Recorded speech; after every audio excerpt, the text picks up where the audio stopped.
మాట్లాడగానే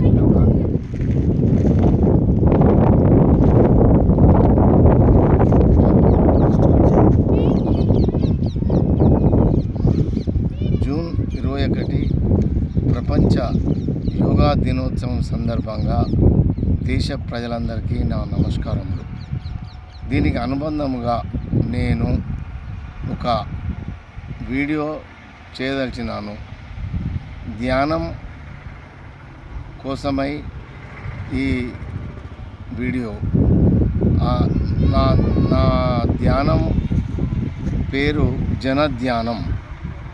దీనిని ప్రజలందరూ ఇంకా పాటించినట్లయితే అనేకమైనటువంటి లాభములు లభించును.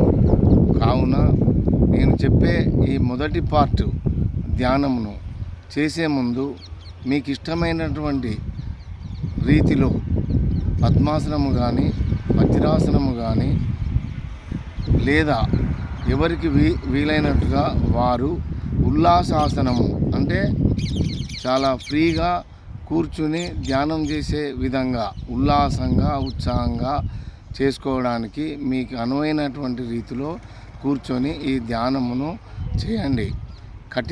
కఠినమైన కఠోరమైన ఖచ్చితంగా దృఢ నిశ్చయముతో మంచి మనస్సుతో ఈ ధ్యానమును చేయండి.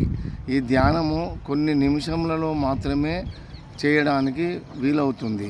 అతి త్వరగా మీకు శరీరంలో మార్పులు వైబ్రేషన్స్ కూడా వచ్చును. కావున శరీరంలో ఎన్నో విధమైనటువంటి మార్పులకు తావిచ్చును.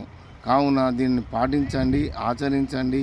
నెలలు, రోజులు, గంటలు కాదు, కేవలం 15 నుండి 30 నిమిషములలో ఈ ధ్యానమును చేయడానికి అనుకూలంగా ఉంటుంది. కావున ఈ ధ్యానం చేసే ముందు కళ్ళను మూర్చుకొని మీరు నిశ్చలమైన మనసుతో దీనిని పాటించండి. నేను ఈ ధ్యానమును చేస్తున్నాను. ఈ ధ్యానం చేసే ముందు కళ్ళు మూసుకొని చేయవలేను.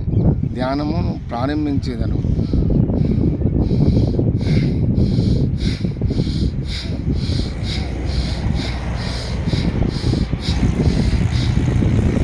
ఈ విధంగా ప్రతిసారి 40 మార్లు ముక్కు పుటముల నుండి ఛాతీ వరకు 40 సార్లు తదేకంగా చేసినచో మీకు అనుకూలముగా వచ్చును.